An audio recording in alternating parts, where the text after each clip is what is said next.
This time last week, we told you about how the president's new plan to tax college savings accounts would be a gut punch to the middle class. I guess he was watching, because a couple of days later, the president actually killed his own plan. Well, now some here say this should also be killed. A $215 million project to, get this, renovate a lavish office building for the Consumer Financial Protection Bureau. And Mike, I say there's a lot of irony here, protecting us by spending more of our money. Oh, David, the temerity of the Obama administration never ceases to amaze me. The middle class continues to struggle under his policies, yet he's taking taxpayer money, funneling it down to D.C. so he and his cronies can live it up. Bill, it's not just this one agency. There's another agency, the Fannie Mae, which the government now owns. They're spending $180 million renovating their plan, and then they're going to be renting at lavish prices. Well, the problem with getting all worked up about a bunch of buildings is that you do lose sight of the big picture. I'm not so concerned about the $100 million that Fannie Mae is going to spend on its next headquarters palace.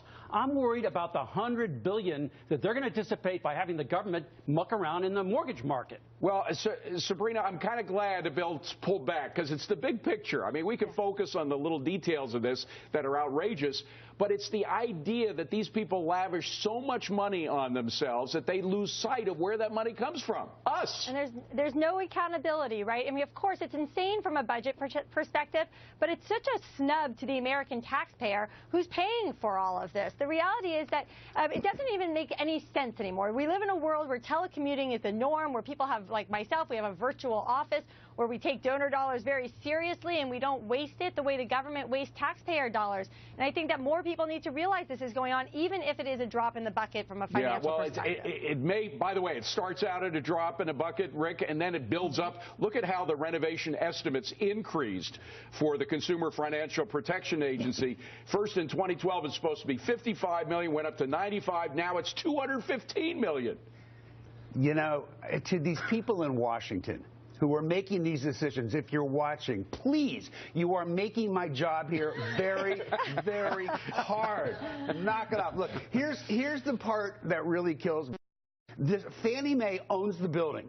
They're not only selling the building and moving to a new building where they're going to spend hundreds of millions renovating, they're renting the building. They're not even going to own it after they spend all that money renovating it. Even I am disgusted, my friends. Yeah. John Tamney, you look at the plans for these projects, and they are just, I mean, luxurious would be an understatement for what they are. By the way, the cost per square foot of these renovations are about what the Trump World Towers is costing. And Mr. Trump doesn't do things on the cheap.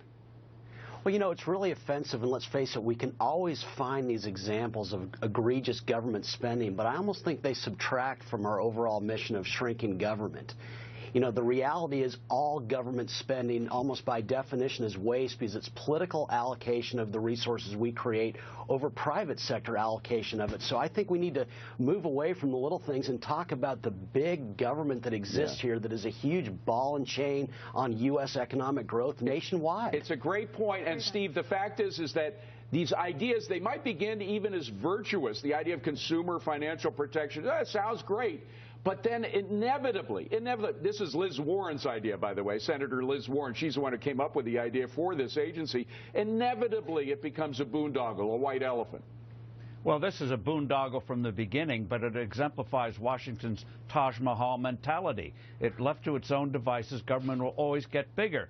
Classic cases after World War I with the British Navy, when it was sharply downsized, the agency running the Navy got bigger as the Navy itself got smaller. So they always are prone to bloat. And this is an example of it. Mike, I love Steve's expression, Taj Mahal mentality. Is that what we're turning into? Or are we turning into going from a republic to some kind of kingdom here? No, we are going into a kingdom, and the president himself was the one who said 3 years ago that he was going to move to get rid of Fannie Mae.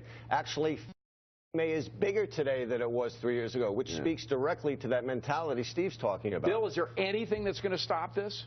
Certainly not in the case of that so-called consumer agency. They don't even have to beg for an appropriation. They just write a blank check on the Federal Reserve. Sabrina, what do you think? Yeah, you know, it's funny because I agree with John that we want to keep the focus on the larger picture, but part of what's so frustrating about this situation is it makes us less free, right? When businesses decide, for instance, to not have a big fancy building and let people work remotely, it actually gives working women more choices. It actually decreases congestion on the highways. It actually allows people to make choices that are more sensible. And that's part of what's so upsetting here is that the government just spends money blindly without thinking of the unintended consequences. And it does make us less free. That's a great point to end on. The Cash It In gang, by the way, getting ready